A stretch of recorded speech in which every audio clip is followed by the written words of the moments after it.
terrorists are us. I'm talking about the shooting that happened on the baseball field in Alexandria, Virginia, where 5 were injured, including Congressman Scalise.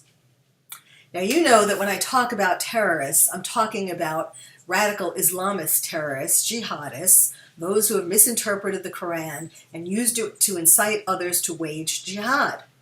But today, I'm talking about how we're waging, some people in America who are unhappy with the current political climate are waging jihad amongst us, amongst each other, amongst those who you don't agree with and who you're angry at. Incitement against President Trump and the Republicans. Now, we've had that. We've had Kathy Griffin with the decapitated head of President Trump, which was a gruesome display of her anger and certainly beyond the pale. There's also a play in Central Park. Every summer there's free Shakespeare in the Park put on by the Public Theater. And this year it was Julius Caesar, except the problem was that it wasn't Julius Caesar getting assassinated, it was President Trump. The character was dressed to look like President Trump, and he did get assassinated. We had, with the Women's March on Washington a while ago, Madonna talking about and urging people, essentially, to blow up the White House. She said that's what she wanted to do. Recently, there was this woman called Reality Winner who is accused of leaking documents, classified documents. And when they started looking into her, they found that in her social media, she talked about burning the White House down, blowing up the White House, burning the White House. I mean, this is just, has gotten really over the top. And then, of course, we have the late night hosts who, in their monologues, trying to be, political satire, have really gone beyond as well, using 4-letter words, talking about incest, going beyond what we have ever seen in this country before.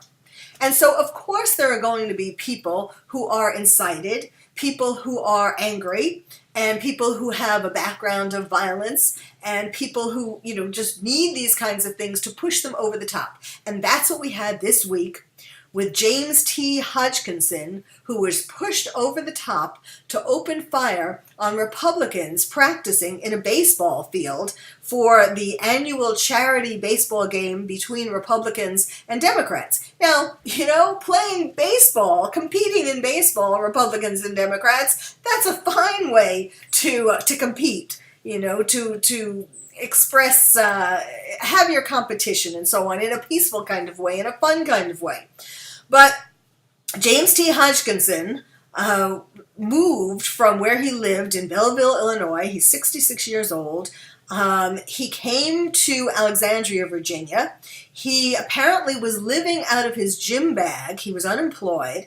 And he came there, undoubtedly, to shoot people, to kill people after having been provoked. He was a volunteer for Bernie Sanders. He believed in what he called democratic socialism, and he had things on his social media against Trump. He was calling him a traitor who has destroyed our democracy. It's time to destroy Trump and co., Trump and company, and that's what he came to Alexandria, Virginia to do. And he would have had a massacre. As it is, he injured 5 people, which is bad enough, including Congressman Scalise and 2 Capitol police officers. Now, fortunately, he is the House Major Whip, a Republican from Louisiana, and so he has security with him, 2 U.S. Capitol Police security. Fortunately, they were there, and they shot at James Hodgkinson, and eventually injured him, stopped him from being able to keep shooting. There would have been a massacre. Now, he was injured, and ultimately, when he was taken to the hospital, James Hodgkinson, he died. So we can't, all we have, in the investigation is a lot of social media, which certainly says where he was coming from. And of course, there'll be friends who have been interviewed and so on. There's the usual people who, I'm so surprised. Really? Anyhow, this is the kind of person who gets pushed over the top by people like Kathy Griffin, people like the public theater putting on plays where Trump gets assassinated, Madonna, and so on. And, you know, I actually have long been an advocate against violent media in general. Way before politics and way before this election, for years, I have been strongly talking about how studies show that people who consume a lot of media violence are more likely to become aggressive and even violent themselves.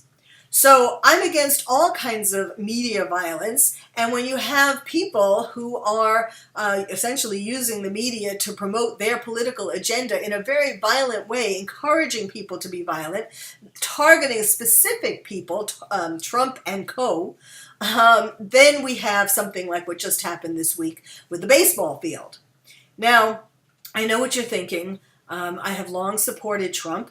And you may well think that that he deserves it, or the Republicans deserve it, because of things that they have said or that has said during the campaign. Some people are saying that he has invited and incited violence, talked about being violent towards certain parties or groups, actually, not specific parties, individuals. But the bottom line is that here we have 5 people injured who their only crime was playing baseball with Republicans or being Republican, and Congressman Scalise is in critical condition. He was hit in the left hip. The bullet traveled across his pelvis. He injured internal organs. He caused severe bleeding. He almost bled to death. He's had multiple surgeries. He needs more surgeries. He's had transfusions, and so on.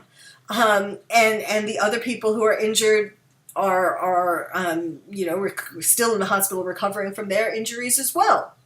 So this has gone too far. That's the bottom line. And we need to stop waging jihad amongst ourselves. We need to stop inciting people to kill those in the political party that we don't agree with. That's not America. That's not democracy. We have other channels here to express our disagreement, to try to get what we want, the things that we believe in, accomplished. But for us to become a part of this violent media, aiming the violence towards specific people, is just too much. So there has to be a stop of jihad in America by Americans.